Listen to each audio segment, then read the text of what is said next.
Welcome, this is Faith Matters. Ningependa kukuuliza, are you a fighter? Ushawai pigana vita? Maandiko inasema katika Mathayo sura ya 11 mstari wa 12, that since the time of John the Baptist, the kingdom of God suffers violence. It's only the men of violence who possess it by force. I remember the case about Solomon, a servant, a mighty man of God. Kuna wakati alifika akaomba Mungu, akaulizwa, unahitaji nikupe nini Suleiman?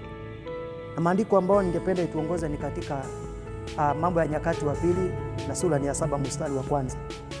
Na inasema ya kwamba basi Suleiman alipokwisha maombi hayo, moto ukashuka kutoka mbinguni ukateketeza sadaka na kuteketeza na dhabihu, na utukufu wa Bwana ukaijaza ile nyumba.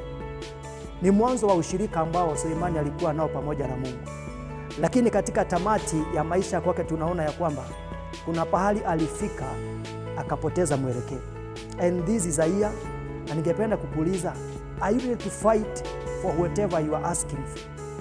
Because in every blessing, in every elevation, there is a demon to fight.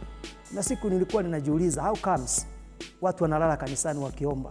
They need possession, they need elevation, but after a while, wakati wamepokea hizi vitu, unawapata kwamba wameondoka.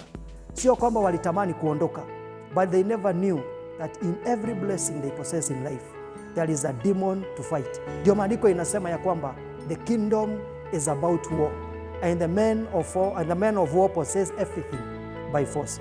Wakati Suleimani alipewa all the wisdom, all the wealth, all the gold, the king and the queen were coming after him, and because of the glory and because of the elevation, by the end of the day alikufa kama ako nje ya ufalme wa Mungu. My question is, how much are we willing to fight for the sake of the kingdom? Are you ready to fight because of the blessing that God is going to release over your life? Are you ready to fight because of the marriage that God is going to give you? Are you ready to fight because of the business that God is going to give you? Because in every elevation, there is a demon to fight. It has taken me a while to understand this.